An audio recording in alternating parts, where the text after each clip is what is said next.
Bonsoir. Ce soir, nous allons vous raconter une histoire. Communisme, nazisme, prêtres assassinés, mais aussi de grandes batailles, des musiciens et des saints. D'où vient le courage des Polonais qui défendent les valeurs anthropologiques et chrétiennes? Pourquoi, vue de France, la Pologne semble hors de l'Europe? Quel est ce patriotisme exacerbé? Ce que nous essaierons de comprendre maintenant, c'est la force d'un peuple.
l'histoire de la Pologne.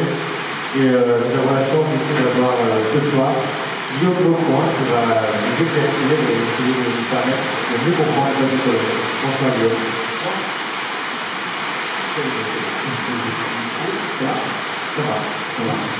Alors vous éclaircir, vous éclairez, j'en sais rien. C'est très très modeste. Je connais la Pologne par de professeur d'histoire et d'historien de formation, et puis aussi parce que je suis tombé amoureux de la Pologne maintenant un peu plus de 10 ans. Je suis allé 14 autres fois. Pendant une, 2 semaines, 3 semaines. Voilà. Alors surtout le sud, mais bon, ça m'intéresse beaucoup l'histoire polonaise. Alors qu'est-ce qu'il faut que je dise d'abord qui je suis peut-être? Oui, exactement. Donc Guillaume Lecoin, je suis originaire de... Alors, moi je suis un pur vendéen, pur souche. Vraiment ancré dans la glaise ici, vraiment. Alors, je suis capable de vous parler mieux patois vendéen que français ou presque. Et je suis originaire de Maché, un tout petit village de 1500 habitants, entre Esnay, La Roche et Esnay et Châlons. Et je suis professeur d'histoire au lycée Notre-Dame de Châlons. Et pour partie aussi à M6. Et puis on ne peut pas l'oublier non plus. Depuis l'année dernière, du mois de mai dernier, je suis bien Robert Armand, consacré dans le séminaire. Voilà. Aucun rapport avec la Pologne. Oh, avec la religion, il y a toujours un petit rapport avec la Pologne, c'est vrai. Du coup, on vient de voir une vidéo sur l'histoire de la Pologne. Ouais. Et pour commencer, on a vu une première date. La vidéo a commencé en 1966. Qu'est-ce qui se passait avant? Parce que la Pologne, du coup, si on en parle à un Français, il va dire que c'est le côté des barbares C'est exactement ça en fait. C'est-à-dire que si vous demandez à un Polonais quand commence l'histoire de la Pologne, il est clair que le Polonais va dire 1966. C'est clair. Et 1966, ça correspond à quoi? On l'a vu, c'est le baptême, enfin on l'appelle le baptême de la Pologne, c'est le baptême de Mieszko, premier roi, premier grand roi polonais, celui qui a fait la dynastie de Piast. Et c'est lui surtout qui va créer un peu ce royaume. Alors, les mauvaises langues disent qu'il se serait converti au catholicisme. Alors, pour les uns, c'est pour faire plaisir à sa femme, la princesse Bobana. Alors, bon, ça fait un peu ce qu'on dit, Dieu le veut. D'autres disent que c'est pour des questions politiques. Alors, il est vrai que la Pologne était, comme c'était un territoire barbare, entre guillemets, il était revendiqué, vous voyez, à la fois par les Teutons, les Allemands, il a formé l'Allemagne, la Russie, et puis également les Tchèques, qui lui était déjà un royaume unifié. Est-ce que c'est pour des raisons politiques? Il y a aussi une troisième hypothèse, c'est peut-être une conversion antérieure aussi. Et ça, on est en 966, c'est un petit peu loin pour le savoir avant. Ce qui est sûr, c'est quoi? Il a été baptisé en 1966 sur les bords du lac Ladrinka, donc on est dans le centre du pays. Un truc qui est important peut-être de se rendre compte aussi, on a vu beaucoup dans le petit dessin animé, on a vu pas mal de cartes tout au long. Et vous allez voir en fait que la Pologne, c'est une histoire mouvante. Il y a des cartes tout le temps, ça bouge tout le temps. Alors ça, pour nous Français, c'est très bizarre, c'est parce que nous, on a un pays, c'est très facile, nous, de définir ce que c'est qu'une nation, la nation française. C'est très facile. C'est pour je pense sur la vidéo parce que c'est... Ah d'accord, je pensais que c'était pour me rappeler que des fois je parle pas trop. Je continue de voir l'important, non, c'est pas ça. Donc en France, nous, c'est hyper simple finalement de définir ce que c'est qu'un État-nation, une nation avec un territoire, parce qu'on a des frontières naturelles qui sont hyper précises. Vous avez les Pyrénées, vous avez les Alpes, vous avez les Rhin. Bon, il n'y a qu'au niveau de la Belgique que c'est un peu plus flou. Peut-être d'ailleurs la Belgique devrait nous appartenir, ça c'est un autre débat. Ah oui, c'est une création anglaise, en fait, j'avais oublié, pour qu'on puisse pas la récupérer, c'est autre chose. La Pologne, c'est pas ça. La Pologne, c'est d'abord un peuple slave, un peuple surtout qui est situé sur une grande plaine. Alors, autant les limites nord et les limites sud, elles sont assez claires. Au nord, vous avez, voici plus de mon la mer Baltique, et au sud, vous avez... Ah, c'est plus dur au sud.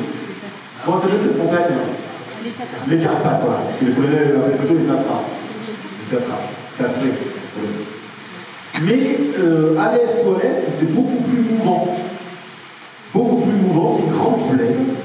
Et une grande plaine, c'est hyper facile pour circuler. Vous allez voir dans l'histoire, les Russes se sont donnés à cœur joie pour circuler vers la Pologne. Les Allemands se sont donnés à cœur joie pour circuler sur la Pologne aussi. Même chose pour les Autrichiens. Voilà. Donc, une histoire mouvante, quoi. Et cette histoire de roi qui se fait baptiser et qui fonde un royaume, ça vous rappelle quelque chose, nous, en France? Bien sûr, c'est pas pour répondre, ça veut dire, ça vous rappelle qui? Clovis, bien sûr. Mais c'est vrai que pour un Français, le test avait été fait il y a quelques années. Si vous lisez le livre de, je crois que c'est Philippe de Villiers qui rappelait que lors d'un repas, il était avec et Jacques Chirac, et François Mitterrand, et le chancelier allemand de l'époque. Et chacun devait dire une date importante pour l'histoire de son pays. Bon, Mitterrand avait quand même, lui, rappelé la date du baptême de Clovis. Jacques Chirac lui avait trouvé que la date la plus importante, c'était 1664. Je vous demande pourquoi. Mais tout ça, c'est pour la blague, mais c'est vrai qu'en France, il y a un peu de débat. Pour les Français, la France commence pas forcément avec le baptême de Clovis. Pour un Polonais, par contre, la Pologne commence forcément en 1966. Pour eux, avant, il n'y a rien. C'est le début, quoi. Dans la vidéo, on a vu beaucoup de scènes de bataille, et du coup, est-ce que c'est la Pologne a vraiment perpétuellement dû se battre pour exister, ou elle a réussi à stabiliser à un moment son royaume? Alors, il y a eu les deux. Il y a eu des périodes de bataille très importantes, puis des périodes de stabilisation, et puis même des périodes d'expansion. Au tout début, donc, je vous ai parlé du premier roi, Mieszko Ier, qui fonde la dynastie des Piastres. Et bon, le premier roi qui va unifier vraiment un peu la Pologne, c'est Władysław. Si vous le voyez écrit à la polonaise, vous ne connaissez pas les mêmes lettres que chez nous. Il y a des L barrés, il y a des Y avec des points par-dessus, des Z avec des points par-dessus. Władysław en polonais. Et lui qui va être le début de la dynastie des Jagiellons. Alors une chose qu'on verra après, mais on n'est pas du tout dans le système aussi qu'en France. On n'est pas dans des dynasties qui se succèdent suivant l'ordre de succession, les aînés, etc. Et tout. C'est ce qu'on appelle une monarchie élective. Donc ça ne donne pas du tout le même genre de choses, et c'est la faiblesse de la Pologne. Mais Władysław a vraiment unifié la Pologne, et là on va commencer à avoir quelque chose qui ressemble un peu à la France. C'est-à-dire la Pologne à peu près. Oh, je crois qu'il y a la carte. Je vous donne la carte de Mieszko, et puis de Władysław, c'est la fournée. Oh, yeah. Alors on ne voit pas très bien comment tu viens les villes, mais si vous compariez les villes cartes actuelles, il y a déjà un décalage. C'est-à-dire que ce qui correspond vraiment à la Pologne actuelle, c'est ce que les Polonais appellent la petite ou la grande Pologne. C'est-à-dire en gros la région de Varsovie, la région de Cracovie, et alors après, dès qu'on décale à droite ou à gauche, à l'est ou à l'est, on est déjà plus en Pologne, on se trouve déjà en Ukraine ou en Russe. Mais voilà, c'est le premier royaume unifié, avec pour capitale à l'époque Mieszko, donc c'est en plein milieu de la Pologne actuelle. C'est pas du tout à l'époque encore ni Varsovie, ni Cracovie. Voilà. Alors lui, il n'a pas laissé une trace hyper importante que le prince Władysław, si ce n'est pas qu'il a unifié la Pologne, mais il va être important pour son fils. Il a un fils, aux alentours de 1350, c'est Casimir le Grand. Peut-être que vous avez entendu parler de lui. On dit de Casimir le Grand qu'il a trouvé la Pologne en bois et qu'il l'a laissé en pierre. Donc il a vraiment modernisé la Pologne. C'est lui qui vraiment a fait de la Pologne aussi un centre commercial hyper important en Europe de l'époque. Parce que là encore, ce qui peut être un désavantage, le fait que ça se trouve dans une grande plaine au milieu de l'Europe, par rapport aux invasions, ça peut être aussi un avantage, et ça a été un avantage, parce que la Pologne s'est trouvée au cœur du commerce international de l'époque, finalement. Un petit peu ça. On voit sur la carte qu'il y a beaucoup de lieux avec des petites croix. Du coup, je pense qu'il y a un lien avec la religion, on voit pas très bien les gens. Et puis, vous avez pas beaucoup parlé du baptême. Est-ce que, comme la France, l'Église a eu un vrai lien avec l'histoire de la Pologne et sur son évolution, quelle est la place de la religion? Alors, oui, l'Église a eu une place importante, comme la France, mais il faut aussi se remettre dans l'esprit qu'à l'époque, on est encore dans... L'Église, c'est presque la seule structure réelle, quoi. Il y a une hiérarchie, il y a des évêques, il y a des prêtres, voilà. Les rois ne sont pas aussi organisés que ça, au départ, surtout dans le premier Moyen-Âge, on va dire. Donc c'est vrai que ça s'est fait d'abord avec l'Église, autour des évêchés, et puis après, vous avez tous vu ça, ceux qui ont été étudiants en histoire avec M. Guillot à l'époque, et aussi en Pologne comme en France, des luttes entre la potestas et l'autoritas, entre les rois et les évêques. On a eu la même chose en Pologne. C'est les souvenirs, quoi. Évidemment. Petite chose qui peut peut-être déjà avancé, juste une carte, on va en faire un truc rapide quand même sur arriver sur la planète d'aujourd'hui, de toute manière. Voilà, ce qui est en rouge et vert, ça correspond à ce qu'on appelle la République, ou plutôt les deux républiques là. C'est-à-dire une unité entre la Pologne, le royaume de Pologne, et le royaume de Lituanie. Et là, on arrive aux alentours du XVIe siècle, et en Pologne, le XVIe siècle a été un siècle très important qu'ils ont appelé le siècle d'or. C'était le début où la Pologne va vraiment devenir une véritable puissance économique, culturelle, économique. Si vous avez vu tout à l'heure, peut-être que dans le petit film qu'on voyait au début, on voyait des images de Varsovie, de Cracovie aujourd'hui. Si vous avez l'architecture, allez vous balader à Cracovie, c'est très beau. Et vous allez pouvoir voir quand vous voyez la Halodra, la basilique Notre-Dame, ça montre la puissance économique de ces villes à l'époque, avec la Halodra, ça vendait principalement ici.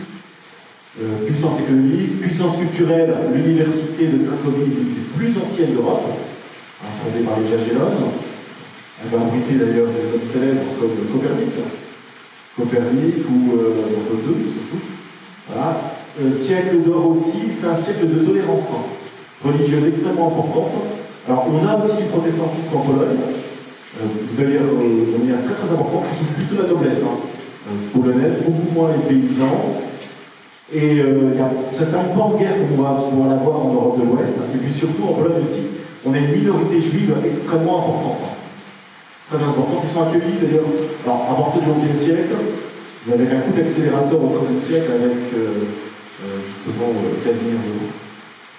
Voilà ce que je veux dire. Donc là c'est le début de la Pologne. Alors on parlait déjà des différentes batailles que la Pologne a pu vivre.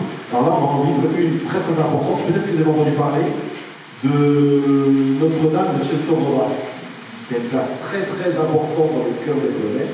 Et l'origine de Notre-Dame de Częstochowa, c'est une bataille. C'est une bataille. On est aux alentours de 1655 exactement. Alors, je reviens pour comprendre ce que je voulais dire. Je vous ai dit tout à l'heure que la Pologne, c'est une monarchie élective. Monarchie élective, ça veut dire quoi? Ça veut dire que la diète, les nobles polonais, la noblesse polonaise, qui d'ailleurs était très important en nombre. Donc ils avaient un poids important. Ils étaient aux alentours de 10% de la population. Quand vous comparez avec les endroits avec la France, la noblesse, c'était autour de 2-3% de la population maximum.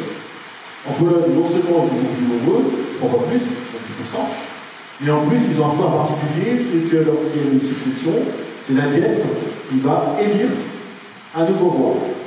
Alors la conséquence de ça, c'est que la Pologne s'est trouvée tiraillée entre des luttes de famille, luttes de pouvoir, et ils ont eu à la tête de la Pologne des non-polonais pendant longtemps, entre autres des Français, Cocorico, Henri de Valois, il y a eu aussi un Roumain, Étienne Báthory, et puis celui qui va m'intéresser ici, maintenant, c'est Sigismond III Valéza. Lui, Sigismond III Valéza, aux alentours de 1655, il va vouloir réunir le royaume de Pologne avec carrément le royaume de Suède, tant qu'à faire. Et à ce moment-là, donc, il y a une révolte interne dans le pays, des révoltes d'ailleurs qui éclatent, et les Cosaques à l'est vont en profiter pour pouvoir valider le pays. Comme il y a le pétrole dans notre pays, les Russes en profitent pour faire la guerre, et les Suédois en profitent également pour faire la guerre. Donc tout le pays va voler. C'est vraiment ça. Et le roi, justement, comment il s'appelle, Sigismond III, non, je trouve le propos. C'est juste son fils. Jean II Casimir. Jean II Casimir va être complètement acculé, on va vouloir le renverser, et il va trouver refuge en Silésie. Alors la Silésie, c'est la partie sud-ouest de la Pologne, où il y a justement Notre-Dame de Częstochowa. Et il trouve là-bas un monastère paulin, qui est tenu par les frères, et qui abrite l'icône de Notre-Dame de Częstochowa. Alors, la légende nous dit que cette icône, il y a une image de l'icône. Donc je suis en 1655. Elle est là? Elle est là aussi. Voilà. L'icône. Cette icône, alors déjà, elle est hyper caractéristique, vous la reconnaissez, puisqu'elle a une balafre sur la joue. Ça, ce sont les Hussites qui ont fait en 1430, donc les ancêtres des protestants, qui ont voulu la détruire et qui n'ont pas la fait en fait, à l'époque, et c'est resté en souvenir. Et selon la légende, cette icône aurait été peinte par Saint Luc lui-même, sur une planche de la table de la Sainte Famille d'Élisabeth. Alors ça, je ne sais pas si c'est vraiment historique. Ce qui est sûr, c'est que cette icône provient d'Ukraine. On est complètement, vous voyez les influences un peu, on est complètement là dans une tradition byzantine. Ça a été rapporté dans ce monastère paulin de Czestochowa et une vénération. Le départ, c'est pas considéré encore comme une icône miraculeuse. C'était le site qui était déjà un miracle.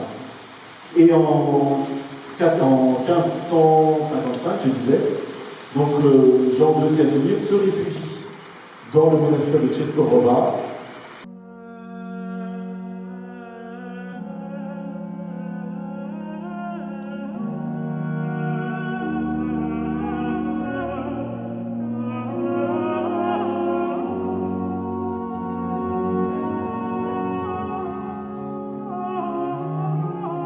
Le sanctuaire de Czestochowa se trouve au cœur de la Pologne.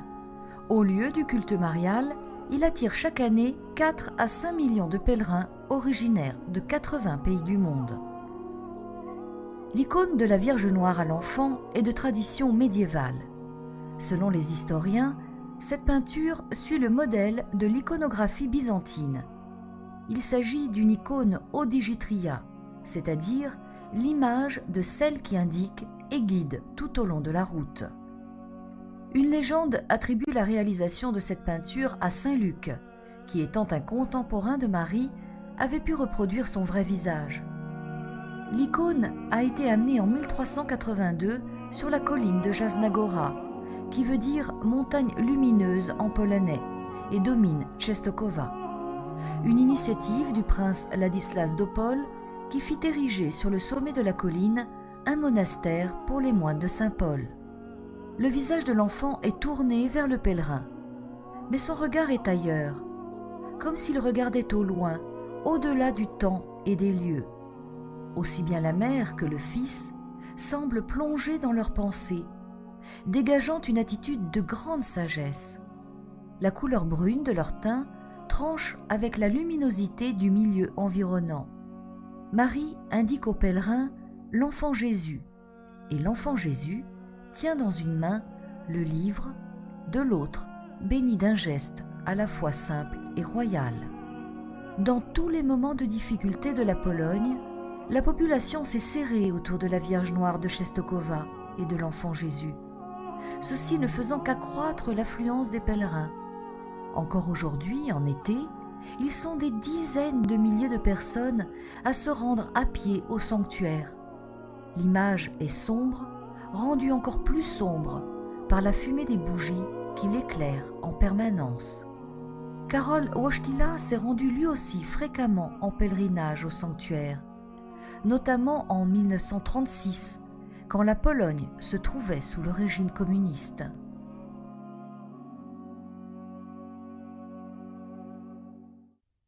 Notre-Dame de Czestochowa, Mère de Dieu et notre Mère, priez pour nous. Notre-Dame de Czestochowa, Mère de ceux qui s'abandonnent à la providence divine, priez pour nous. Notre-Dame de Czestochowa, Mère de ceux qui sont trompés, priez pour nous. Notre-Dame de Czestochowa, Mère de ceux qui sont trahis, priez pour nous. Notre-Dame de Czestochowa, Mère de ceux qui sont emprisonnés, priez pour nous. Notre-Dame de Czestochowa, Mère de ceux qui souffrent du froid, priez pour nous. Notre-Dame de Czestochowa, Mère de ceux qui ont peur, priez pour nous. Notre-Dame de Czestochowa, Mère de la Pologne souffrante, priez pour nous. Notre-Dame de Czestochowa, Mère de la Pologne fidèle, priez pour nous. Priez pour nous, Notre-Dame de Czestochowa, afin que nous soyons rendus dignes des promesses de notre Seigneur Jésus-Christ.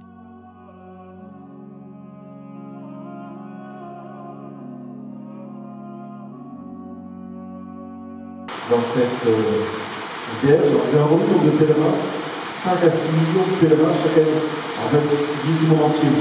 Souvent clair, c'est surtout les Polonais, ou en parenté, la diaspora polonaise, un peu dans le monde entier, C'est énorme. Comparé avec Lourdes, qui par contre est connu mondialement, c'est 8 millions de pèlerins. Donc on n'est pas beaucoup moins finalement. Et quand vous allez à Częstochowa, vous êtes marqué par le fait qu'il n'y a absolument rien en fait. Vous avez le monastère dans la ville, 3-4 boutiques autour de la place, un petit peu plus, mais quelques boutiques, et puis c'est tout. Il n'y a absolument rien. Et le culte rendu à Notre-Dame de Częstochowa est extrêmement simple, voire simpliste. C'est assez marrant. Donc vous avez une côte qui est exposée. Le matin, il y a ce qu'on appelle l'appel à la Snagora. Donc, de manière un peu officielle, au son des trompettes, il y a le voile qui est levé sur une côte, c'est la nuit est voilée pour la protéger. Et le soir, c'est la même chose, l'appel à la Snagora, la prière, la Snagora, et une côte est revoilée. Et c'est tout. Toute l'année, ça se passe comme ça. Quoi. Et un truc qui est marrant aussi, c'est que vous avez remarqué que le de Częstochowa est habillé. À l'origine, pour la protéger, il y a tout autour une espèce d'habillage, des robes. Voilà, des robes. Ces robes, il y en a 9 en tout. Et là, ce qui est important, c'est le lien avec le peuple polonais. Ces robes, elles ne sont que des cadeaux qui ont été faits par le peuple polonais. Ce sont, par exemple, les dernières robes, ce sont, par exemple, les ouvriers qui appartenaient à l'université de Garmache, qui ont construit cette robe, qui ont offert à leurs bijoux, qui ont fabriqué cette robe pour revêtir Notre-Dame de Częstochowa. On a la même chose avec les mères de famille qui ont récupéré sur les bords de la Baltique de l'encre, et cet encre a servi pour construire une robe. Voilà. Donc c'est cet ancrage aussi populaire qui est extrêmement important. Il y a un truc qui est super à vivre en Pologne. Si j'étais sportif, qu'est-ce que j'aimerais vivre mais je ne m'attends pas de le faire un jour.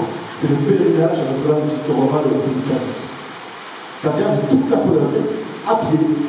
Alors, le plus gros contingent, c'est Varsovie. Varsovie, Częstochowa, il y a 300 km, je crois. Et de toute la Pologne, ils viennent à pied. Et pour comprendre ce pèlerinage, là, il faut se revenir avec les communistes, puisque, après la guerre, vous savez, les communistes ont repris le pouvoir dans toute la Pologne. Et ils ont interdit, bien sûr, tout culte à Notre-Dame de Częstochowa. Les communistes avaient cette espèce d'habileté de dire non, c'est pas qu'on interdit, mais enfin, on va interdire toutes sortes de structures pour y aller. Quoi. Voilà, vous avez le droit d'y aller, mais vous n'avez pas le droit de prendre de carte, vous n'avez pas le droit de prendre le train, vous n'avez pas le droit de loger dans des hôtels. Voilà.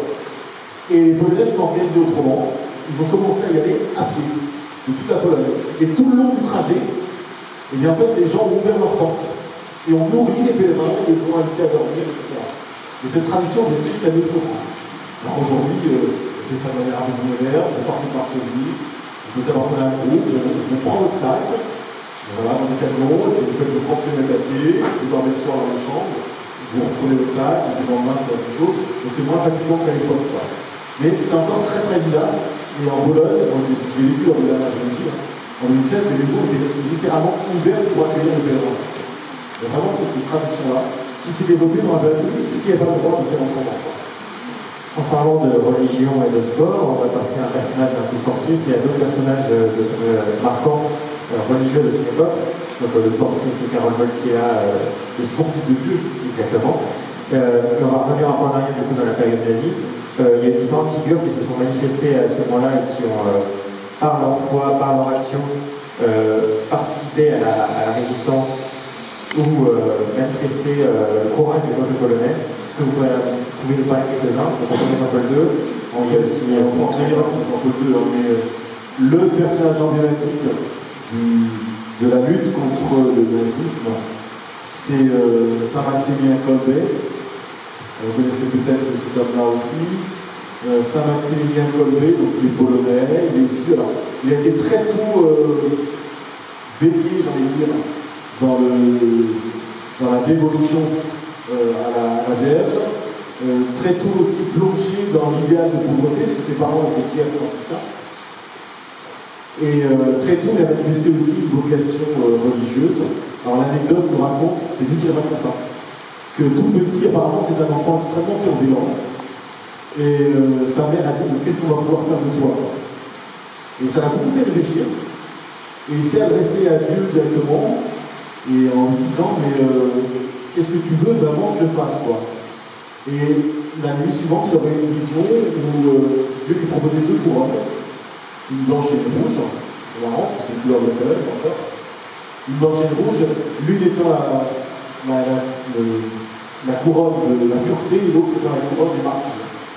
Et Saint Maximilien Kolbe disait à ce moment-là, ou le futur Saint Maximilien Kolbe disait à ce moment-là, mais je ne peux pas choisir l'une ou l'autre, je prendrai les deux. Et c'était le début de sa vocation. Voilà. Donc après, il est devenu moine franciscain. Il a été envoyé. C'est un mec qui a beaucoup voyagé. Hein. Il a été envoyé en Italie. Il a fondé des missions au Japon, à Nagasaki en particulier. Il a fondé un couvent là-bas qui, miraculeusement, n'a pas été détruit par la guerre atomique. Il s'est rendu en Inde aussi, et puis il est revenu en Pologne. Et en 1941, donc il est rappelé de Polonais dans son couvent. Alors son couvent est situé, j'ai plus le nom de la ville en tête, mais dans la partie est de la Pologne, du côté de Tarnów, là, en allant, vous voyez Cracovie, vous avez la Ukraine, quoi, il est rappelé, il est envoyé à Auschwitz. Alors aussi, quand on pense à Auschwitz aujourd'hui, on pense aux Juifs. C'est vrai, mais pas seulement. C'est-à-dire que le complexe d'Auschwitz, il a plusieurs histoires. Au départ, c'est une caserne qui avait été fondée par l'armée stalinoise. Voilà, donc les nazis ont fait qu'utiliser finalement les structures qui étaient en place. Ils ont piqué la caserne, et ils en ont fait le premier camp. Et le premier camp, au départ, il est destiné simplement aux Polonais. Aux Polonais dont je vous parlais tout à l'heure, c'est-à-dire toutes les villes polonaises. Les prêtres, les officiers, les professeurs, voilà, ils sont tous envoyés là-bas. Là, on est en 1941. Pour les Juifs, il faut attendre l'année 1942, plutôt, et puis la fondation, la création du deuxième camp d'Auschwitz, qu'on appelle Birkenau. Auschwitz étant polonais auschwitzien, parce que c'est une ville polonaise, et qui a été germanisée à Auschwitz. Et donc Maximilien Kolbe est avec d'autres Polonais, et à un moment, il y a quelqu'un dans le groupe, a priori, qui s'est évadé, vous savez quelle était la punition lorsqu'un homme réussissait à s'évader, c'était 1 pour 10. On a vu parfois plus, mais en général, c'était 1 pour 10. Pour un homme qui s'évade, on en tue 10. Et à Auschwitz, la méthode pour tuer, c'était la faim. Littéralement, vous étiez emmuré vivant, jusqu'à ce que mort s'en souvienne. Et donc, voilà, c'est ce qui arrive. Et 10 hommes sont désignés. Parmi ces 10 hommes, il y a un certain Joseph. Je l'ai dit, c'est un certain François. Un certain François, et qui, quand il est désigné, il s'effondre en disant ma femme, les enfants. Quoi. Et à ce moment-là, le père Maximilien Kolbe se lève en disant non, mais cet homme a des enfants, il a une femme. Moi, je suis consacré, je suis célibataire, je veux prendre sa place. A priori, l'histoire nous dit que les nazis étaient extrêmement impressionnés par ce geste et ont accepté, l'officier a accepté que Saint-Maximilien Kolbe prenne la place de ce fameux François. Donc il a été pas enterré, mais il a été emprisonné dans le bloc numéro 11. C'était la prison dans la prison, finalement, bloc numéro 11. Et l'agonie a duré un certain nombre de jours, presque 15 jours. Et il a été un des derniers à mourir. Et à la fin, il a été exécuté d'une piqûre de phénol directement dans le cœur, le 15 août 1941. En plus, 15 août, il date hautement symbolique, parce que c'est la fête de l'Ascension. Donc vraiment, là, on a un premier martyr, quelqu'un qui meurt pour donner sa vie pour un autre. Et c'est pas le seul martyr que la Pologne a connu, parce qu'il y a d'autres exemples. On voit notamment Edith Stein, qui est moins connu. Edith Stein est beaucoup moins connue. Alors, sachant qu'elle n'est pas en polonaise, elle est allemande, plutôt. Elle est née à Breslau. Donc, dans la Pologne actuelle, mais à l'époque, elle était plutôt culturellement. Alors, attention, elle était culturellement, mais elle était juive. Donc, pour un Allemand, elle était pas allemande. Pour un Polonais, elle n'était pas polonaise non plus. Elle était juive. Et elle, c'est par la philosophie. En plus, ici, une jeune pratiquante, apparemment, était très pratiquante, elle veillait à ce que ses enfants le soient aussi, elle a perdu son père très tôt, et par la philosophie, qui était extrêmement intelligente, elle s'est convertie. Et à cause de son statut de juive, elle a été envoyée à Auschwitz. Alors on sait peu de choses sur elle, par contre, sur son parcours à Auschwitz. On a plutôt les écrits qu'elle a pu faire avant. On sait qu'elle a dû être gazée vraisemblablement dès son arrivée à Auschwitz et passée au prématoire de cette époque. Et Il y a d'autres figures comme ça se fait en Pologne, notamment juive. et du coup, on voit que même les religieux catholiques sont persécutés par les nazis. Ils sont même plus persécutés que les autres. Ils ne veulent plus persécuter que les autres. Comment, du coup, un Polonais vit sa foi pendant l'occupation? C'est ça, en fait. C'est quand on a tout, on ne se rend pas compte de ce qui nous manque. On ne se rend pas compte de l'essentiel qui nous manque. Puisqu'on a l'impression d'être entièrement comblé. C'est un peu le syndrome de l'éponge mouillée. Quand l'éponge est complètement pleine, si vous la trempez dans un super liquide, elle ne pourra rien prendre de plus. Eh bien, c'est un petit peu ce que nous, on vit aujourd'hui. Or, les Polonais de l'époque, eux, étaient plutôt des éponges complètement sèches. Puisqu'on leur interdisait tout. Il n'y a droit absolument rien. Et le seul lieu où ils étaient encore estimés pour ce qu'ils étaient, les hommes, les femmes, c'était les églises. Le discours de foi qu'ils pouvaient entendre, c'était le seul discours qui les considérait véritablement comme des hommes. Et ça, c'est vrai pendant la période nazie, parce que la différence, c'est vraiment que les communistes, c'est que les nazis considèrent que les Slaves sont des sous-hommes, ce n'est plus des hommes comme les autres, de toute façon. Pour raison de. Voilà, il n'y a rien à en tirer finalement de cette manière. Donc cette déshumanisation fait que eh bien, les hommes vont se tourner beaucoup plus facilement vers Dieu en fait. On reprendra après c'est dans la communauté. Et que, on va commencer à en parler, là-dessus on en parlera beaucoup plus après, que fait le Karol Wojtyła à ce moment-là? Alors Karol Wojtyła, donc lui, si on prend un petit peu son histoire, donc lui il est né dans une petite ville, pas très très loin de Auschwitz. Je vais avoir en photo, c'est. Dessous mon photo. Ici. Wadowice. Et puis la maison de Jean-Paul II, c'est la maison qui est juste à droite de l'église. Celle-ci, voilà. Il est né ici. Il est né ici. Jean-Paul II, donc son papa était un officier de l'armée austro-hongroise. Sa maman Lydia est morte très très jeune. Quand Jean-Paul II était très très jeune, il n'a pas connu sa maman quasiment. Il avait un grand frère qui était médecin, il a perdu une sœur très très tôt, donc ils étaient que 3 à la maison. Son papa, son frère, il n'a pas beaucoup connu à la maison, parce que son frère était déjà étudiant en médecine à Cracovie.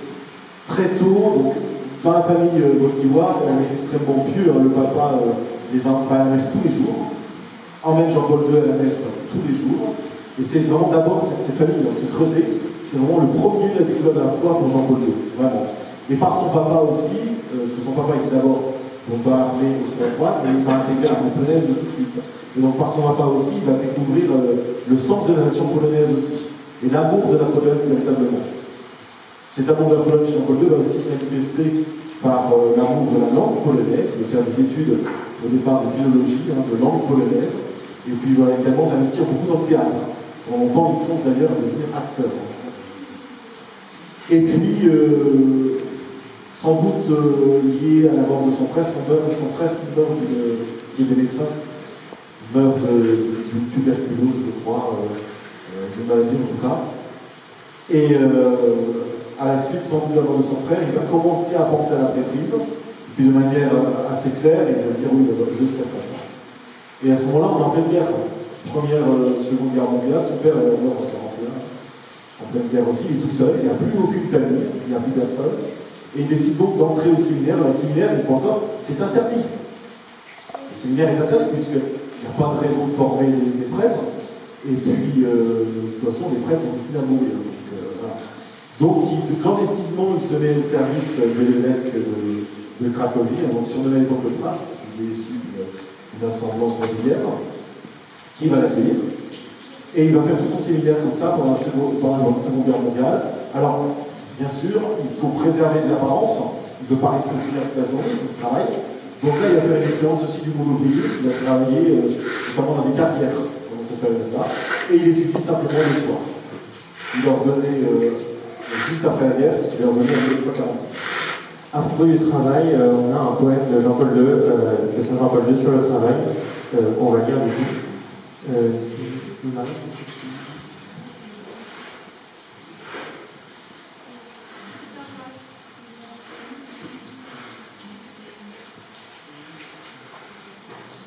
qui doit gérer les micros.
Écoute.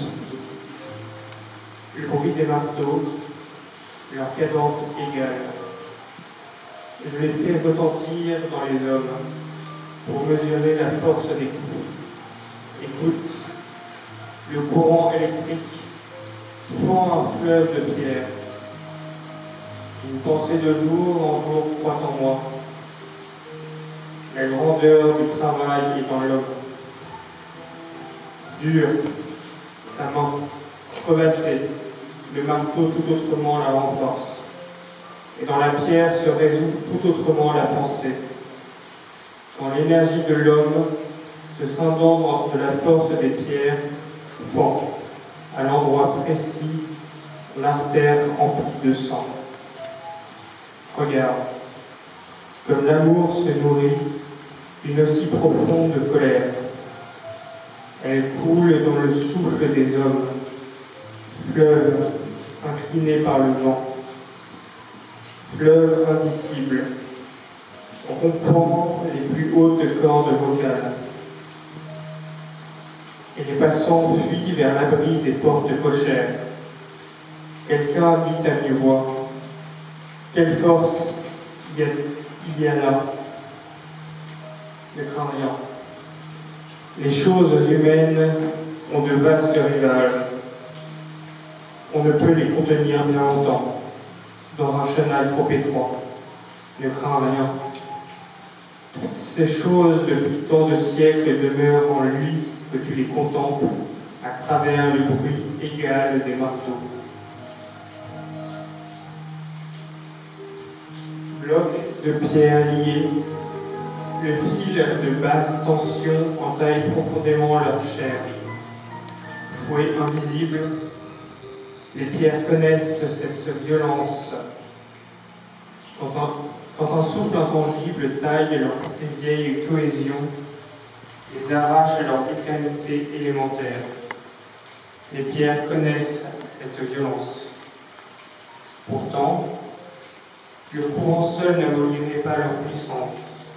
Sans celui qui tient cette force dans ses mains, l'ouvrier.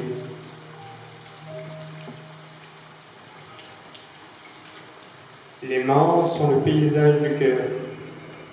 Il arrive qu'elles se fendent. De ravin que creuse une force mal définie. Ces mains, l'homme ne les rouvre qu'une fois recrues de labeur. Et il le voit. Grâce à lui, iront en paix d'autres hommes. Les mains sont un paysage. Quand elles se fendent, la peine court dans leurs plaies, libre comme un torrent. Mais l'homme ne pense pas à la douleur. La douleur n'est pas grande à elle seule. Et sa vraie grandeur, il ne sait la nommer. Non, ce ne sont pas les mains seules qui assènent le poids du marteau, ni le torse gonflé. ni les muscles aux formes visibles, mais la pensée modelant son ouvrage, profonde, et qui se noue en ride sur le front, et joint au-dessus de la tête, épaules et veines en voûte d'ogive. Ainsi, un instant, il devient un édifice gothique que traverse la verticale de sa pensée et de ses yeux, et non pas seulement un profil, non pas une simple silhouette entre la pierre et Dieu, à la grandeur et à l'erreur condamnée.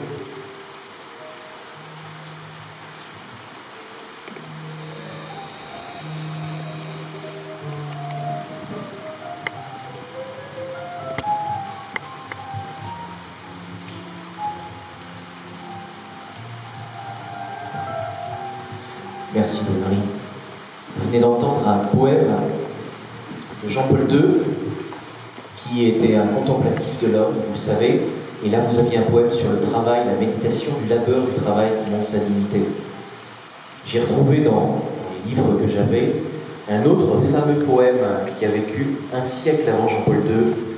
Je ne sais pas le prononcer en polonais, je vais le dire en français, désolé aux polonophiles, ils vont peut-être se sentir un peu violenté dans mon vocabulaire. Juliusz Slowacki, 1809-1849. C'est un grand poète polonais avec Adam Mickiewicz ainsi que Zygmunt Krasinski, trois grands poètes romantiques de Pologne.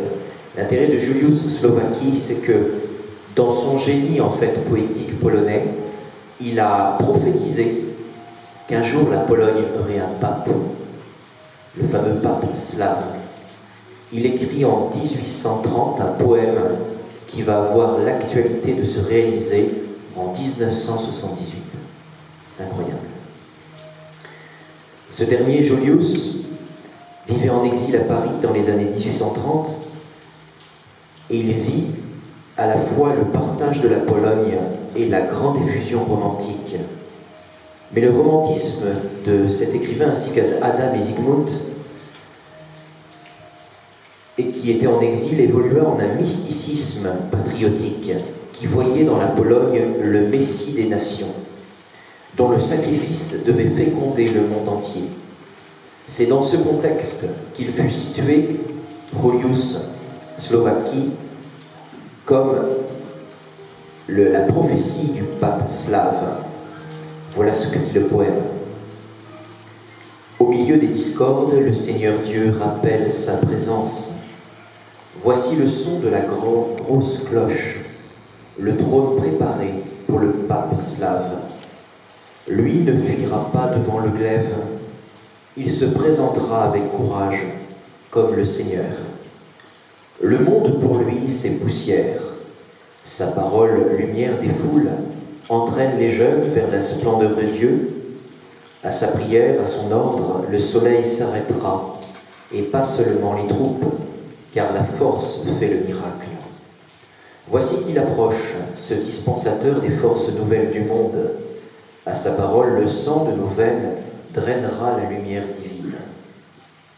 Sa parole crée, car sa force, c'est l'esprit. Et il faut de la force pour soulever le monde. Ce pape slave, frère de tous, versera le baume dans nos cœurs. De son trône, des légions d'anges chasseront toute la poussière avec des balais de fleurs. Prenant les rênes du monde par la force des sacrements, par sa parole, vol de colombe, il annonce la douce nouvelle. L'esprit qui illumine est là, adoré de tous. Le ciel s'ouvre au-dessus de lui de toutes parts. Lui, sur son trône, cadre et soutien du monde et du trône, lui, parmi les nations sœurs, fera retentir sa voix, refoulant par 1000 sacrifices les mauvais esprits dans les géoles éternelles.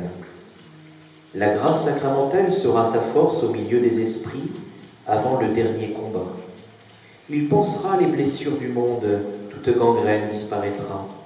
La santé reviendra, l'amour jaillira en gerbes de feu, ce sera le salut du monde.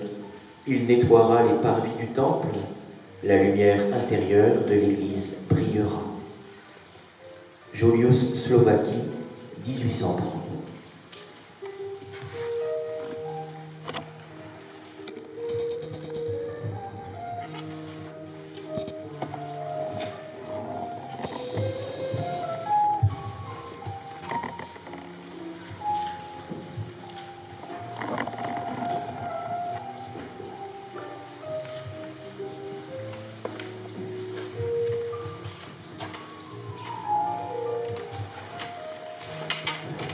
Avant de revenir un petit peu plus sur Jean-Paul II, on va peut-être refaire un petit passage par le côté politique.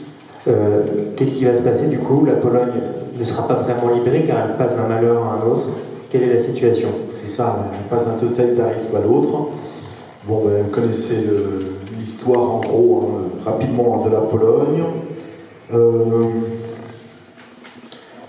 Les soviétiques ont libéré donc la Pologne, alors, il y a plusieurs dates. Quand on regarde la région du sud de la Pologne, la région de Cracovie, c'est au mois de janvier 1945. Un 27 janvier 1945, c'est la libération d'Auschwitz. Et pour ce qui est de Varsovie, la capitale, ça va se faire un petit peu plus tard. Alors, vous avez entendu parler de l'insurrection de Varsovie? Peut-être, à ne pas confondre avec l'insurrection du ghetto de Varsovie. Ce sont deux choses différentes. L'insurrection du ghetto, c'est en 1943. L'insurrection de Varsovie, c'est un petit peu plus tard, donc c'est à partir d'août 1944. Ce qui était normalement prévu, les soviétiques étaient quand même pas mauvais au niveau stratégie. Ce qui était quand même un peu prévu, c'était normalement que la résistance polonaise, qui était quand même très active et très liée notamment à Londres, devait en gros préparer le terrain à Varsovie. C'était prévu le 5 août 1944, mais surtout il devait être aidé tout de suite par les soviétiques qui étaient juste à côté, de l'autre côté de la Vistule. Quand je dis vraiment de l'autre côté, c'est vraiment dans le quartier qui aujourd'hui est intégré complètement à Varsovie, à Praga. Alors le 5 août 1944, premier attentat contre les nazis, c'est le début de l'insurrection de Varsovie. Varsovie qui à l'époque comptait grosso modo 3 millions d'habitants. 3,3 millions d'habitants. Et là, c'est le déclenchement d'une énorme insurrection, pendant laquelle, donc qui dure quand même jusqu'au mois d'octobre, août à octobre, pendant laquelle les Polonais vont véritablement se faire tuer, se faire massacrer, pendant que les communistes qui sont juste de l'autre côté de la Vistule n'interviennent pas. Ils laissent le truc se faire, et c'est une fois que l'insurrection, qu'en gros, que nazis et communistes sont entretués entre eux, puisqu'à la fin, en 1944, en août 1944, on estime que le nombre d'habitants encore dans Varsovie, c'est 3000 personnes. Alors ça ne veut pas dire que sur les 3,3 millions, il est né 200 et quelques, enfin 2 millions et quelques qui sont morts, dont la plupart ont fui quand même, mais il n'y a plus personne dans Varsovie. C'est fini. Et donc à ce moment-là, les communistes arrivent allègrement, Yukaïda, et du coup récupèrent la ville, quoi. Et récupérant la ville, ils instaurent un programme, enfin là, ils instaurent un régime politique. Alors, suivant la même logique que ce qui s'est fait en Allemagne de l'Est, puisque au départ les communistes sont alliés avec les Américains, normalement il est prévu de préparer le terrain pour permettre des élections démocratiques. Voilà. C'est pour ça d'ailleurs que ça arrangeait beaucoup les communistes que la résistance polonaise se soit massacrée, puisque la résistance polonaise s'attendait à avoir une part dans la reconstruction de la Pologne d'après-guerre, comme ça peut être le cas en France, par exemple. Bon, mais là, ils n'existent plus. Voilà, ils ont tous été, pour la plupart, massacrés. Donc, c'est très bien pour les communistes, ils ont les mains libres. Bon, ça va pas se faire hyper facilement. Là aussi, ils vont utiliser des manœuvres. Les communistes, il y a deux méthodes. Ou alors, c'est comme à Prague, la méthode du saucisson, par tranche. On coupe, c'est-à-dire qu'on commence par des quartiers, puis des associations, etc. Puis on arrive à prendre une ville, puis après puis une région entière. Et puis une autre méthode aussi, pour les communistes, a été d'utiliser des diversions pour reprendre le pouvoir. Un exemple, c'est le pogrom de Kielce. Kielce, c'est une région, une ville, qui se situe grosso modo entre Cracovie et Varsovie, entre les deux. Une ville assez importante, et là on est en juillet 1946. L'anecdote au départ, elle est toute conne, c'est un gamin, un certain Henrik, qui a fait la fête, il est parti de sa maison, et puis après il craint, en revenant chez lui, de se faire un petit peu houspiller. Du coup, en fait, il dit qu'il a été emprisonné dans une cave par un juif qui est revenu des camps de concentration, qui a récupéré sa maison. Ça suffit, Ah oui, c'est pas de l'eau en fait. Je viens de découvrir qu'il n'y a pas de l'eau. C'est les pigeons.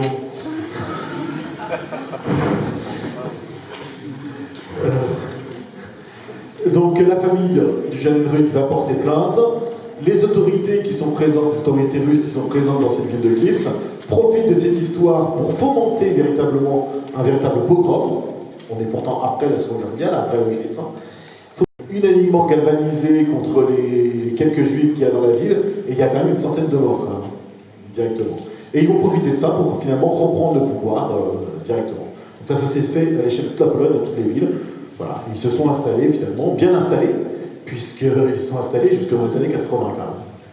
Et du coup, pendant cette période, est-ce qu'il y a encore des attaques contre ce qui fait l'identité de la population polonaise, notamment la religion, comme on en a parlé précédemment? Est-ce qu'on retrouve un peu l'occupation de la Russie des tsars, maintenant avec des communistes?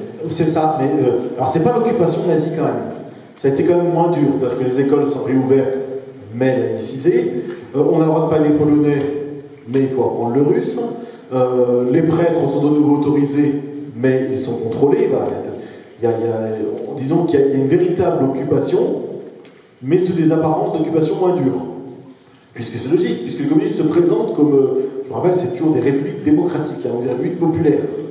Donc ils se présentent toujours sous un aspect de démocratie, mais effectivement, ils suppriment un certain nombre de libertés, et en particulier les libertés religieuses. Mais toujours là aussi de manière, je pense aux premières grandes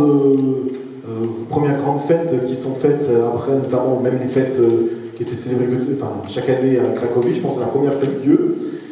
Mais en fait, les autorités communistes n'interdisent pas directement, mais disent qu'en gros, pour des raisons logistiques, c'est pas possible de faire une procession. Voilà. Donc ça, c'est les méthodes communistes. À chaque fois, non, c'est pas que c'est pas interdit, mais c'est pas possible, vous voyez. Donc petit à petit, on va interdire tout ça. Exactement comme pour l'histoire du pèlerinage de Notre-Dame-Czestochowa. Bon, les Polonais, par contre, sont très inventifs. Ils vont inventer quand même pour pouvoir détourner les trucs, quoi. Et c'est à ce moment-là, par contre, que les églises vont redevenir, dans toute la période communiste, des lieux véritablement de liberté. Des lieux de liberté, et les prêtres vont commencer à reprendre une vieille tradition qui avait commencé en 1830, à savoir les messes pour la patrie. Vraiment prier pour la patrie.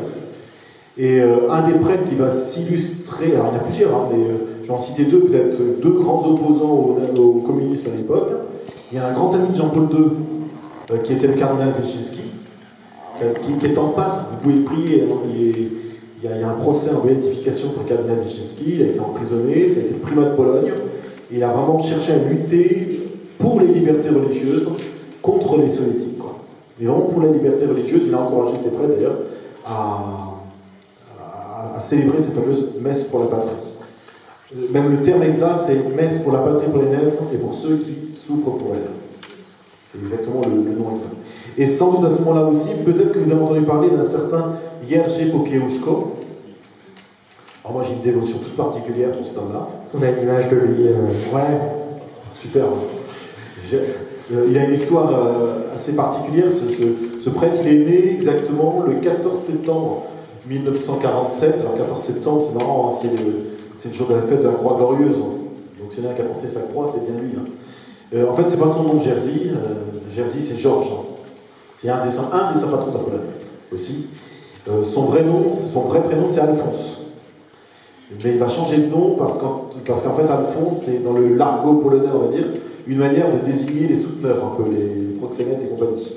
Donc, il n'aime pas du tout son prénom, donc il va changer son prénom et choisir le nom d'un saint patron polonais, Jerzy. Et bon, il est né, lui, à Okepa, c'est une petite bourgade qui se situe dans le nord-est de la Pologne, en limite actuelle de la Biélorussie. Et c'est un élève médiocre, hein. Il n'est pas très très bon à l'école, il ne va pas beaucoup marquer, on va dire, ses professeurs, ça c'est clair. Mais très tôt, il a une très profonde dévotion. Par exemple, hein, son frère rapporte que très, très jeune, enfant, il jouait à célébrer la messe en allant sur le chemin d'école. Donc il avait une profonde dévotion. Il était dans un foyer profondément chrétien aussi, hein. Ses parents sont paysans. Et donc il manifeste très tôt un désir de devenir prêtre, mais très tôt aussi, il ne veut pas être prêtre n'importe comment, je veux dire. Il veut être prêtre au service du cardinal Wyszynski. Au service du cardinal Wyszynski, qui est connu pour lutter contre les autorités sémitiques. Donc il s'inscrit, et il rentre au grand séminaire de Varsovie, dans les fin des années 60, et son séminaire va être interrompu par le service militaire. Alors, là aussi, hein, dans le monde communiste, les futurs prêtres et séminaristes étaient enrôlés dans des unités spéciales pour séminaristes, extrêmement dures. Extrêmement dures, on lui a arraché souvent, ça arrivait plusieurs fois qu'on lui arrache la médaille de la Vierge, qu'on lui supprime son chapelet, il y a eu des jours de cachot, il y a eu un mois de cachot d'ailleurs, pour avoir refusé d'arracher d'ailleurs sa médaille lui-même. Voilà. Mais bon, il s'en est sorti amaigri, il avait une santé fragile, et il a été ordonné prêtre en 1972. Alors, je lui dis au début, on ne pariait pas spécialement sur lui. Donc, en plus, c'est une époque où la Pologne manque pas de prêtre, donc on l'envoie comme vicaire dans différentes paroisses de Varsovie, et puis on lui fait faire des petites tâches, quoi. Et puis, sa dernière paroisse, il a envoyé à la paroisse Francis. En polonais, je ne sais plus trop comment on dit, en gros Saint-François, dans un quartier de Varsovie, le quartier des sidérurgies, des aciéries et sidérurgies. Et là encore, on ne lui confie pas grand-chose, quoi. C'est une paroisse, par contre, qui avait une particularité, c'est que c'était à la fois la paroisse des ouvriers de la sidérurgie et à la fois un peu une paroisse d'artistes. Donc il y avait ces deux mondes qui se côtoyaient.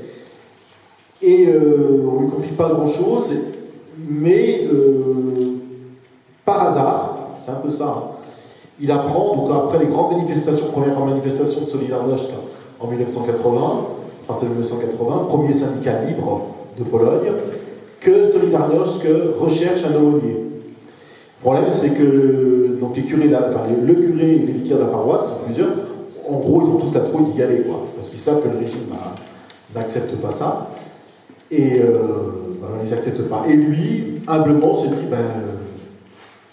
si on me demande d'y aller, j'irai. Et il y va. Alors il nous raconte d'ailleurs que la première fois où il est entré dans cette usine pour célébrer la messe, il avait la trouille comme pas possible, quoi. Parce que c'était un monde réputé dur, il savait qu'il y avait des informateurs, que tout c'était pas des grands gâteaux. Bon. Et il célèbre sa première messe. Cette première messe pour lui elle est extrêmement importante, c'est le début de ses messes pour la patrie.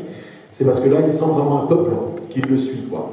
Qui chante, qui prie avec lui.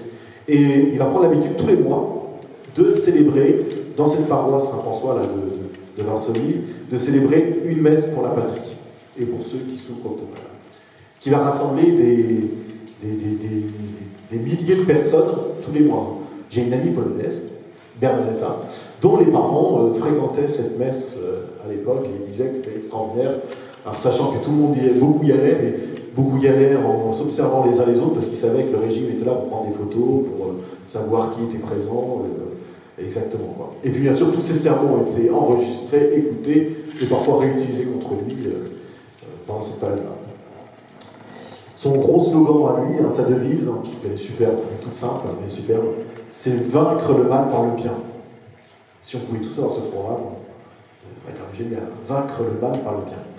Et Jerzy Popiełuszko va être de plus en plus surveillé. On va même, le cardinal Glamp, qui est le successeur de Wyszynski, va même vouloir l'éloigner. On l'envoie à un moment aux États-Unis, chez sa tante, mais c'est au moment où les grandes manifestations de 80 commencent à éclater. Donc lui s'est dit non, ma place est en Pologne. Il revient en Pologne. Le cardinal va jusqu'à lui dire non, mais il faut que tu partes, tu es trop surveillé. Donc il était même prêt à lui trouver, alors qu'il n'avait pas les études, il était même prêt à lui trouver des études à Rome, quoi, pour le protéger. Jerzy Popiełuszko, par contre, refuse catégoriquement pour rester aux côtés des ouvriers, aux côtés du peuple polonais. Il est de plus en plus suivi, et en octobre 1984, alors il y a toujours des gardes du corps avec lui, en octobre 1984, alors qu'il se rendait dans une paroisse à peu près une centaine de kilomètres au nord de Varsovie, où il devait prêcher une retraite, il est arrêté avec son chauffeur pour un banal contrôle routier, un alcotest. en Pologne, forcément. Non, c'est pas vrai. Il est contrôlé pour un alcotest, et en fait, c'est la police politique, le SB, qui renverse le chauffeur, mais lui, il le récupère, le met dans le coffre de la voiture. Bon, on ne sait pas tout encore, mais ce qu'on sait, c'est qu'on retrouve quelques jours après son corps, et il a été ligoté, torturé, c'est clair, et on l'a jeté dans la Vistule, dans un réservoir de la Vistule. On ne sait pas, par contre, à ce jour, s'il était mort quand on l'a jeté, ou s'il était mort avant, quoi. Ce qui est sûr, c'est que ça va provoquer en Pologne une émotion énorme. Les Polonais commencent déjà à connaître tous ce petit curé, Jerzy Popiełuszko, et vraiment il y a une émotion énorme, à tel point que le régime, là, c'est le régime de Jaruzelski à l'époque, commence à prendre peur et se dit, il va falloir qu'on donne des coupables, quoi. Ce que Jaruzelski va faire, tant pis pour les mecs à qui il a commandité de faire le truc, il va les livrer, donc on retrouve les auteurs, les membres du SB. Alors officiellement, ils ont fait ça dans leur initiative, bien entendu. Le corps, lui, de Popiełuszko est retrouvé, et lorsque Popiełuszko est enterré, sa sépulture donc, a lieu dans sa paroisse, on estime qu'il y a, alors que c'était interdit pour la population de venir, qu'il y a presque, alors ça dépend aussi toujours, selon les organisateurs ou selon la police, mais il y a presque 800 000 personnes. Et là encore, il y avait un débat autour de son corps. Les autorités, parce que le corps, bien sûr, tout de suite était récupéré par les membres de Solidarność, et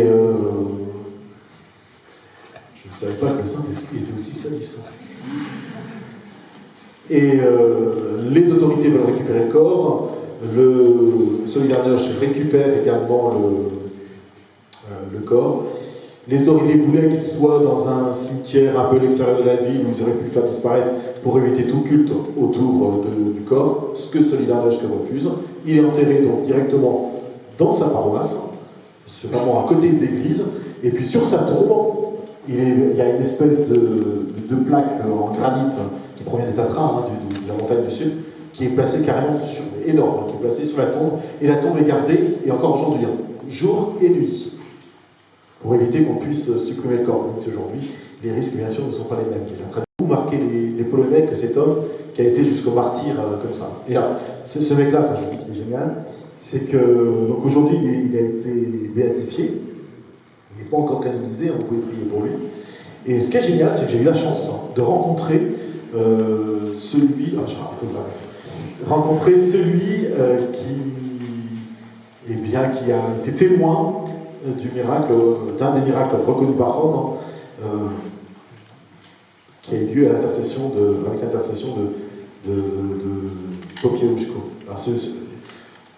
Alors, il faut que je raconte. Ce bonhomme-là, il s'appelle Bernard Brigard. C'est un gars qui a eu une histoire un petit peu particulière. Il a été joueur de foot professionnel, représentant, je crois qu'il s'est marié 2 fois. Il a divorcé 2 fois, et puis il s'est converti après. Belle conversion, puisqu'il a senti le désir de devenir prêtre. Et après 2 divorces et des enfants et tout ce qu'il y a, bon. Donc c'était un peu un parcours du combattant, mais il est devenu prêtre, de tête, je crois que c'est en 2003. Il avait beaucoup hésité avec la Vendée, parce qu'il avait un bateau au sable. Voilà. Et c'est là en tout cas qu'il a rencontré à l'époque Monseigneur Sentier, qu'il a suivi à Créteil en fait. Et c'est pour ça qu'il a été ordonné prêtre pour le diocèse de Créteil. Et donc c'était un tout jeune prêtre, tout juste démoulé à l'époque. Et un jour, dès le début d'ailleurs de son presbytérat, avec un copain à lui, il voulait aller sur les pas de Jean-Paul II en Pologne. Donc il y va, jeune prêtre. Et là, par hasard, il y a ceux qui croient au hasard et ceux qui n'y croient pas, mais par hasard, il découvre la figure du père Popiełuszko en Pologne, et il découvre surtout que le père Popiełuszko est né le même jour que lui, le 14 septembre 1947, ce qui fait une certaine proximité spirituelle, quand même. Donc il commence à s'intéresser à ce prêtre, le père Brigard, au père Popiełuszko, il connaît sa vie, voilà, il commence à le prier aussi. Et avec lui, entre autres, il disait après qu'il avait toujours l'image du père Popiełuszko avec lui, tout le temps. Et un jour, donc en France, il est aumônier, comme c'est un jeune prêtre peu expérimenté, mais de 60 et quelques années, on ne lui donne pas de super mission. On lui donne exactement l'aumônerie de l'hôpital de Créteil, Et un jour, il est appelé par un François, là encore, et qui est en phase terminale d'une leucémie. Phase terminale d'une leucémie. Pour vous dire à quel point la leucémie était rendue, c'est quand même que les médecins avaient conseillé à l'épouse le matin d'aller carrément voir les pompes funèbres, pour commencer à régler les affaires. Bon, il est appelé auprès pour donner le sacrement des malades, il est accompagné d'une religieuse polonaise. Alors comme il disait, comme il explique très bien, il a donné le sacrement des malades comme un tout jeune prêtre, sans connaître encore les formules, il suivait le rituel. Et puis à un moment, une forme de prière éjaculatoire comme ça, d'un coup, il se met à dire, il voit l'image du Père Popiełuszko, et il se rend compte qu'on est le 14 septembre. Et là, il se met à dire, mais Père Popiełuszko, en ce jour qui est ton anniversaire, qui est mon anniversaire, si tu peux faire quelque chose pour mon frère François, fais-le. Et ça reste comme ça. Il rentre chez lui. Et puis, le problème, c'est que dans la nuit, eh bien, le fameux François s'est levé. Il est aux toilettes. Il a pris sa douche. Et le matin, il commence à manger, etc. Et tout. Des examens sont faits et il n'y a plus aucune trace de cancer sur ce scanner. Aucune. Ce qui déstabilise énormément son médecin qui était athée. C'est le cancérologue qui le suivait, il dit je ne peux pas l'expliquer, mais ce qui est sûr, c'est qu'il y a le avant, il y a le après, voilà, c'est sûr.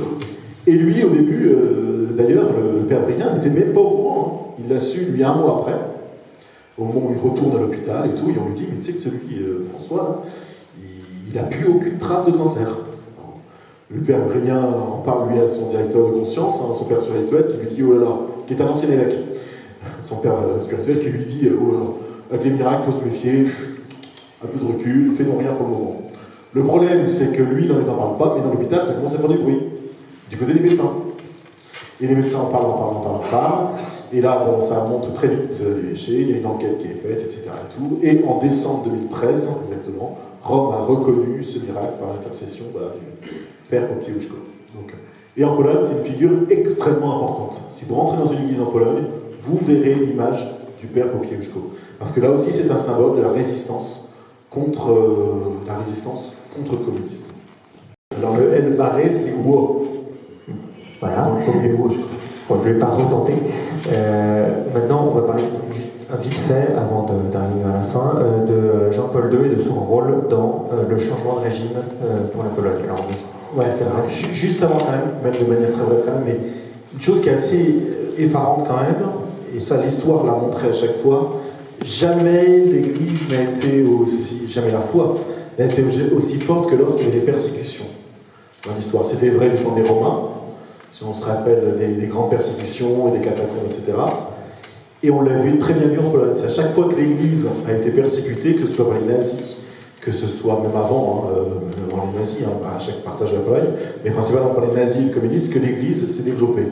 Et en fait, aujourd'hui, la Pologne est libre, et c'est là qu'aujourd'hui, on voit que la Pologne, quand même, ne perd pas son identité, mais perd quand même progressivement sa foi, quand même.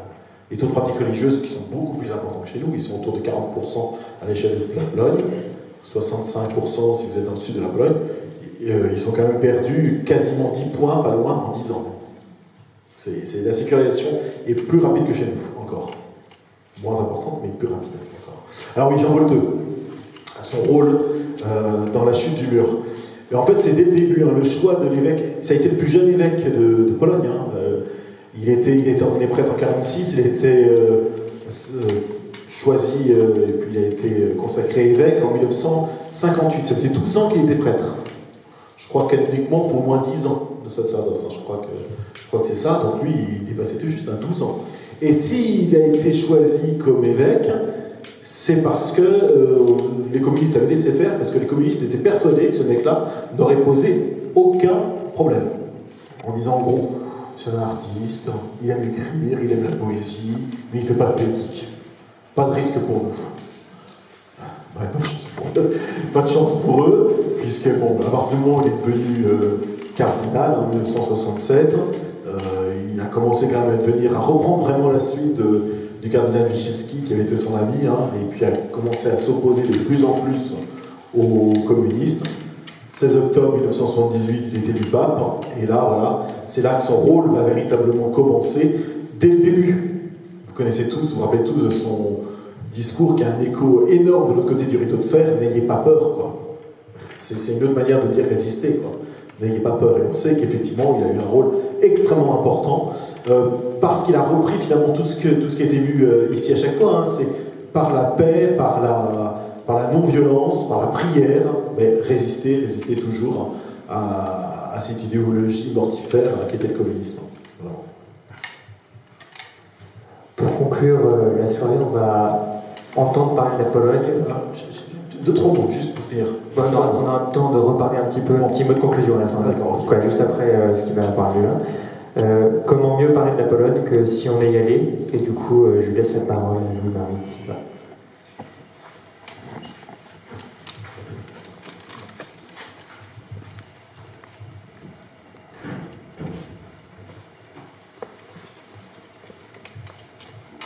Bonsoir, je suis le voyageur de cette soirée, je suis le cocher.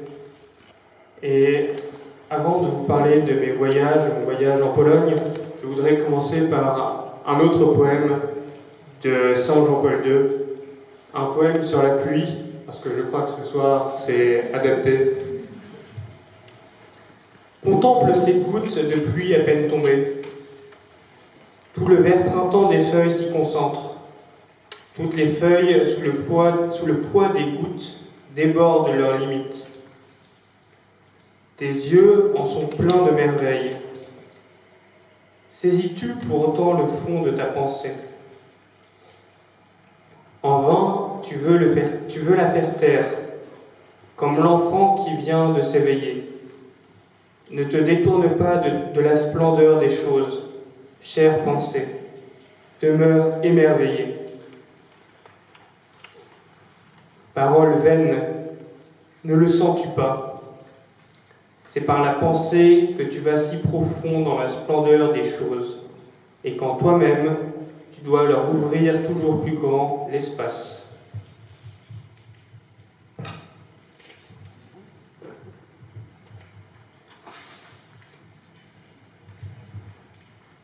Je l'ai dit, ce soir, je suis le cocher, je suis le voyageur. Oui, j'ai parcouru la Pologne, suivant la Vistule au fil des jours.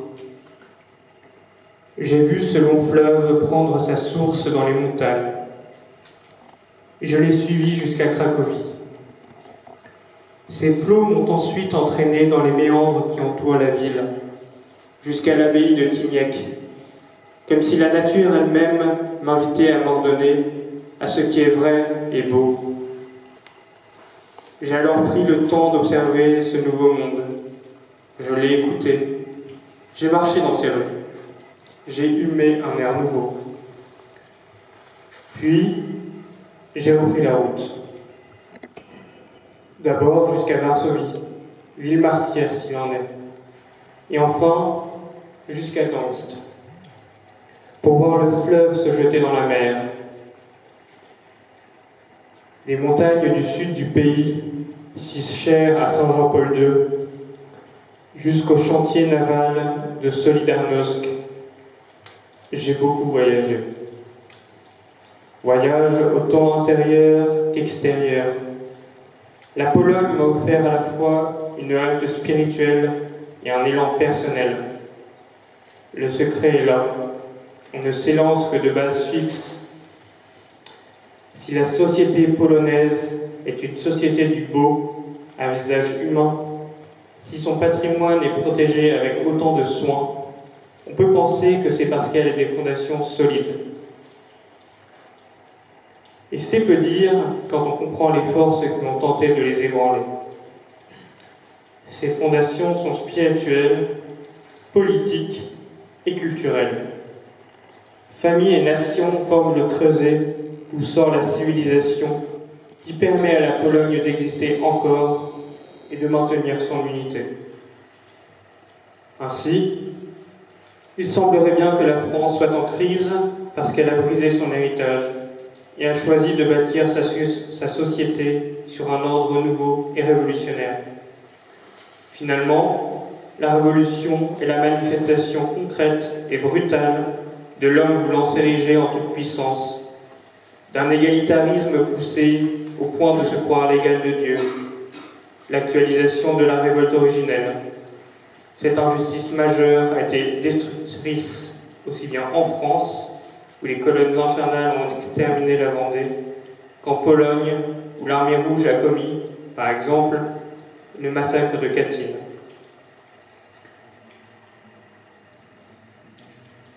La société polonaise a fait le choix de s'ordonner par un acte de justice. Elle remet à sa place Dieu, l'homme et les choses. Pour cela, elle centre sur ses familles et sa nation, et tout ce que cela représente. Cet ancrage solide leur a permis d'entreprendre des actions de réparation, même au cœur des moments les plus durs. Je pense notamment à l'action de Solidarność, grâce à qui le Parti communiste a fini par s'effondrer. Ainsi, c'est une société qui ne souscrit pas aux vues modernes selon lesquelles les problèmes économiques sont les seuls vrais, pensant au contraire que les clés sont à chercher dans le spirituel, le politique et le culturel. C'est ce que Benoît XVI disait en parlant de Karl Marx. Sa véritable erreur est le matérialisme. En effet, l'homme n'est pas seulement le produit de conditions économiques. Il n'est pas possible de le guérir uniquement de l'extérieur en créant des conditions économiques favorables. Moi, le cocher, moi, le voyageur, je remercie la Pologne de m'avoir laissé le privilège de la découvrir. L'enseignement que j'en ai tiré, notamment au contact de Cracovie, ville des arts et de la philosophie, est précieux pour moi. J'ai compris ce que signifie dans ce pays le mot travail et comment la redécouverte du bon sens permettait de poser un acte de contre-révolution. Finalement, je retiens que les Polonais veulent se lancer dans la seule aventure qui soit digne d'eux. L'accomplissement de la volonté de Dieu.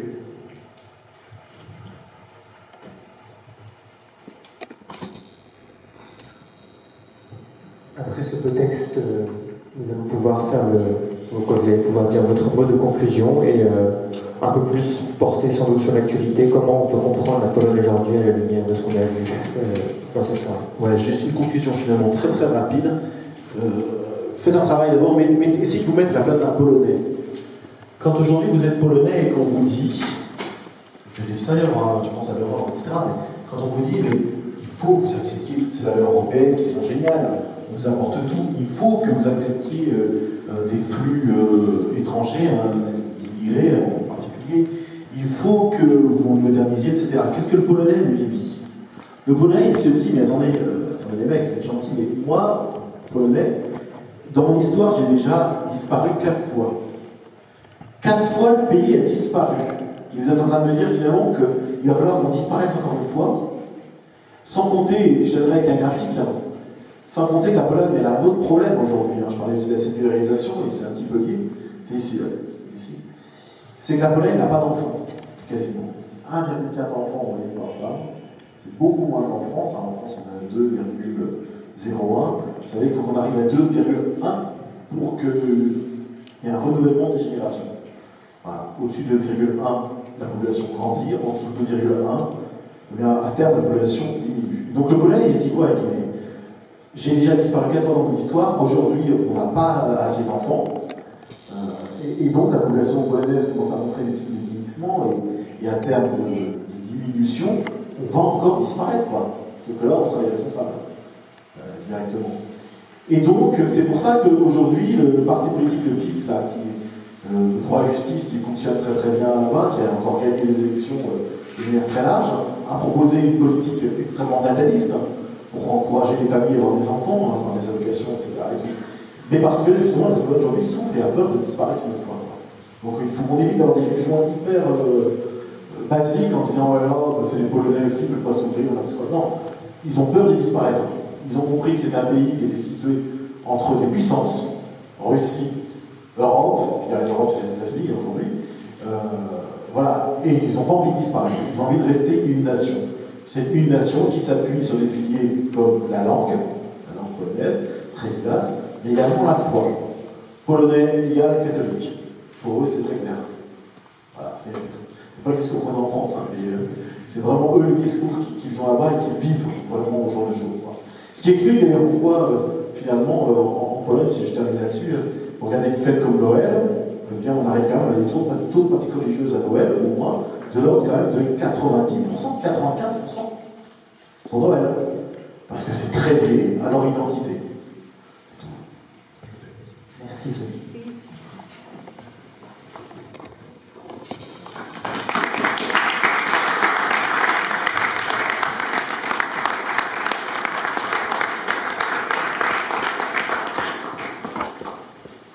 C'est ainsi que se termine cette histoire pour ce soir. Je vous donne rendez-vous pour une autre histoire le 29 janvier 2020. D'autres informations sont disponibles sur le Facebook de la Pastorale des étudiants.